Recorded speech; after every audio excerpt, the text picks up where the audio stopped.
with the education sector right now, simply because things are evolving way too quickly. So what's your advice for them? How can they stay up to date?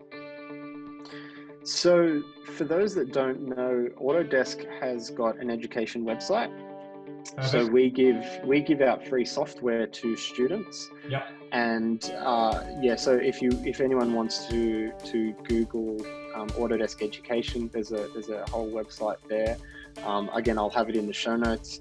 And we've also got the Design Academy, so people can download educational resources and sort of start to learn about how Autodesk products can be applied to solving different design challenges. Yeah. So that's one way that students and graduates can keep up with things. I suppose when talking about going into the workforce and the way things are, I guess, different, just be curious and don't follow the status quo.